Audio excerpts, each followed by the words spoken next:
A morfogênese, em conjunto com a diferenciação de tecidos e células, é induzida pela simbiogênese, um conceito evolutivo que resulta da simbiose, em que diferentes espécies de organismos vivem em contacto próximo e, sendo uma relação mutualista, ambas beneficiam. Existem diversas associações, tais como entre plantas e cianobactérias, fungos e cianobactérias, líquens e até plantas e formigas. A morfogênese, como resultado da simbiogênese, refere-se ao aparecimento de novas fisiologias, tecidos, órgãos e até mesmo de novas espécies de organismos. A morfogênese resulta da simbiose quando esta é direta e cíclica. Estão os nomes mais importantes da história da simbiose e da simbiogênese. Inicialmente, em 1877, a simbiose foi vista como uma relação mutualista em líquenes. Claro que inicialmente a simbiose era utilizada para definir uma comunidade de pessoas que viviam juntas. Em 1878, o conceito de simbiose foi introduzido como uma vida conjunta de organismos diferentes. Em 1909, a simbiogênese era definida como a origem dos organismos pela combinação ou associação de dois ou vários seres através dos processos simbióticos. Em 1918, Paul foi o primeiro a propor a origem bacteriana das mitocôndrias. Em 1920, Boris defendeu a teoria da simbiogênese como uma fonte de novidade evolutiva, mas atribuiu, no entanto, à seleção de Darwin a responsabilidade da manutenção e perpetuação da mudança hereditária. Em 1923, introduziu-se o termo simbionticismo como um fator de origem das espécies. Por fim, Lynn Margulis formulou a teoria da origem endossimbiótica das mitocôndrias e dos cloroplastos. Nostoc em antocéreos. Nesta simbiose, a cianobactéria do género Nostoc fornece azoto através dos heterocistos, que são células especializadas, a esta briófita, que coloniza ambientes acídicos, nomeadamente zonas pobres em azoto. Estas cianobactérias alojam-se em cavidades cheias de mucilagem que se encontram nos gametófitos dos antocéreos. Esta simbiose apresenta duas fases. Inicialmente, há a formação de hormogónios, que são fragmentos de filamentos que se destacam, formando novos filamentos. A infecção e a desdiferenciação de filamentos móveis. Depois, há a maturação, onde os heterocistos se diferenciam e libertam o azoto fixado, sugerindo assim que as cianobactérias respondem a sinais químicos produzidos pelas plantas. Aqui ocorre variação simbioespecífica. Uma curiosidade: a Nostoc mutante, induzida por transposões, ou seja, por elementos móveis, é 50 vezes mais infecciosa do que o tipo selvagem. Anabaena em Azolla. O género Azolla, descrito pela primeira vez por Lamarck em 1783, é definido como um feto aquático com calos ramificados, heterospórico e monoico.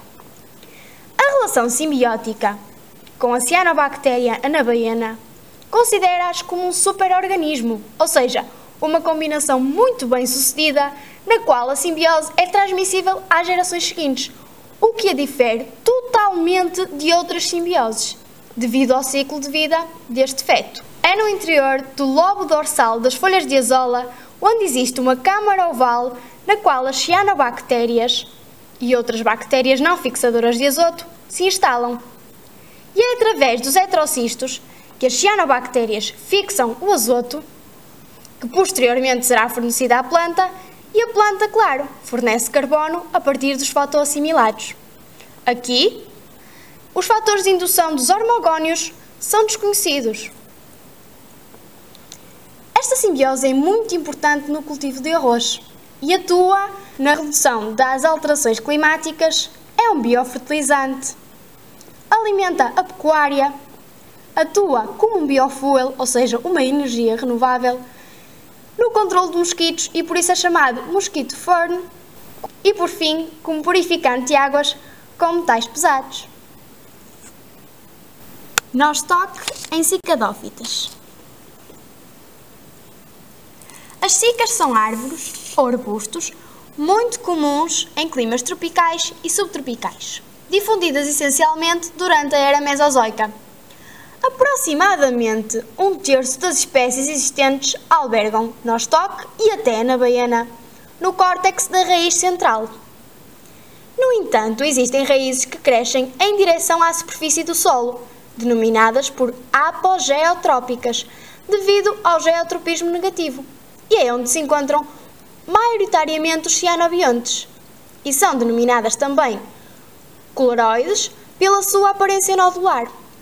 As células destas raízes ajudam a planta a fixar o azoto do ar, contribuindo assim não só para a nutrição da planta, como também para enriquecer o solo. Comparando com a associação anterior, aqui a fixação do CO2 é indetectável. Esta simbiose apresenta alterações morfológicas simbioespecíficas pela diferenciação de células da raiz em formas alongadas, tipo dedos, facilitando a troca de nutrientes, e também pela histogênese, ou seja, a formação e desenvolvimento de diferentes tecidos a partir de células indiferenciadas. Nostoque em Gonera. A Gonera pertence a uma família monogenérica e a uma angiospermica com uma forma rastejante ou ervas gigantes, polistélicas. Esta simbiose ocorre em ambientes acídicos e pantanosos, pobres em azoto. A infecção da gonera por hormogónios dá-se através de glândulas do calo da gonera, que contêm fatores de indução dos hormogónios. As paredes celulares da gonera, mais próximas do nostoque, dissolvem-se. Há também a formação de novas paredes celulares, que possuem filamentos de nostoque muito compactados, e a proporção dos heterocistos aumenta relativamente a células fotossintéticas. Por fim, os filamentos de nostoque, que proliferam dentro de células de gonera, não conseguem estimular respostas hostis das plantas. A gonera manicata tem uma espécie de espiga. E aí os hormogónios transmitem-se do solo para essa mesma espiga, via brácteas, que são folhas vegetais modificadas que se situam exatamente na base da flor. A forma do azoto fixado na azola e nas briófitas é na forma do íon amónio. Já na gonera não foi identificado. Nostoque em Geosifão. Este género contém apenas uma única espécie e foi originalmente identificado como uma alga. Hoje é conhecido como um zigomiceto verde. Habita solos úmidos, entre talos de anthoceros e outras briófitas, e é o único exemplo conhecido de uma endossimbiose entre o fungo e uma cianobactéria. Quando os hormogónios entram em contacto com as hifas de Geosifão, as paredes celulares dos fungos dissolvem-se. As hifas englobam células das cianobactérias. Há a formação de uma vesícula e dentro dela as células de nostoque dividem-se e os heterocistos diferenciam-se. Há a maturação das vesículas com a duração de uma semana, o fim da divisão celular de nostoque e, por fim, a senescência das vesículas, ou seja, os cianobiontes começam a morrer. Quando as hifas de Geosifão interligam-se com rizoides de anthoceros, que são briófitas, a diferenciação de novos hormogónios pelas cianobactérias é facilitada. Líquens cianobacterianos. Os líquens são o conjunto de ascomicetos e algas verdes ou cianobactérias. São os primeiros colonizadores de novas áreas rochosas e, devido às cianobactérias, contribuem com azoto fixado para o solo. Colonizam também ambientes extremos, tal como a tundra siberiana e até a Antártida, e são muito importantes na alimentação de renas e caribus. Líquens podem ser formados por algas verdes unicelulares, algas verdes filamentosas e nostoque, que são cianobactérias.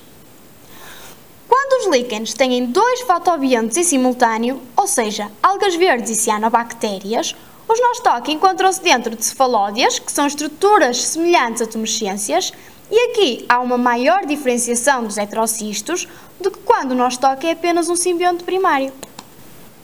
Em nódulos radiculares de angiospérmicas. são um ótimo exemplo de morfogénese simbioespecífica, sendo que esta bactéria é muito importante no ciclo do azoto. As interações entre a planta e a bactéria ocorrem devido a raízes encaracoladas, e o rizóbio vai infectar uma estrutura da planta que se vai mover para o córtex através do canal de infecção. Depois, as células corticais da raiz vão se dividir, produzindo polissacarídeos especiais e, por fim, a bactéria para de se dividir e é engolfada pela membrana da célula vegetal. Existem mutações bacterianas que interrompem a interação. As AC, que bloqueiam a raiz encaracolada, e as NOP, que originam nódulos radiculares permanentemente senescentes. Esta simbiose é explicada pela presença de uma proteína simbioespecífica que tem a função de remover o oxigênio da vizinhança dos bacterióides. Agrobacterium endictylodonias. As Agrobacterium são alfa-proteobactérias gram-negativas que vivem através da transferência de genes entre reinos. Através de uma alteração de um gradiente hormonal nas plantas, movem-se para o interior dos tecidos, introduzindo plasmídios com o gene Vir nas células. Uma análise bioquímica feita a esta bactéria revelou tumores associados a compostos incomuns, as opinas, que são aminoácidos importantes e especializados para o crescimento bacteriano, que não são normalmente encontrados em qualquer planta. O plasmídio T codifica enzimas para a síntese de hormonas vegetais, para a síntese de opinas e induz mutações, TMS, produzindo reventos em vez de calos, e as TMR, produzindo raiz em vez de calos. Líquens clorófitos, ou seja, os fotobiontes são as algas verdes e são mais comuns do que os líquens cianobacterianos. São incapazes de fixar o azoto atmosférico e têm uma notável tolerância ao frio e à radiação UV. A trebúchia é a alga verde mais comum neste tipo de associação. Cresce muito mais em laboratório do que nos líquens. As suas células associadas aos líquens são geralmente penetradas por hifas, que são estruturas especializadas na absorção de nutrientes. Partes do micélio, ou seja, o conjunto de hifas de um fungo, são libertados a partir do talo e dispersos pelo vento ou chuva, de modo a colonizarem novos locais. Micorrizas. São associações simbióticas entre fungos e raízes de plantas vasculares. Podem ser ectomicorrizas, se o fungo não penetra nas células da raiz, apenas as circunda, ou endomicorrizas, se o fungo penetra nas células das raízes. As ectomicorrizas formam redes de Artig, que são redes de hifas que se estendem até à raiz do vegetal, penetrando entre as células epidérmicas e corticais. As endomicorrizas formam associações com coníferas, bétulas, choupos, carvalhos e faias. Estas associações ocorrem nas briófitas, especialmente nas hepáticas. Podem ser encontradas em diversos habitats, exceto onde o solo é úmido. E são as simbioses mais abundantes no mundo. E por fim, a simbiose que mais nos surpreendeu: plantas e formigas. O género Acacia é o exemplo típico desta simbiose. As mirmecófitas são plantas que abrigam colónias de formigas e habitam frequentemente nos trópicos. Produzem estruturas ocas nos caules, onde são habitadas pelas formigas.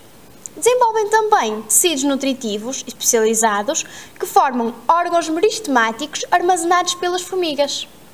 E produzem órgãos de alimentação que são usados pelas formigas como fonte de alimento, como é o caso dos Mullerian bodies, que contêm óleos, proteínas e glicogênio, e os Beltian bodies, que contêm proteínas e lípidos e são produzidos nas folhas mais novas.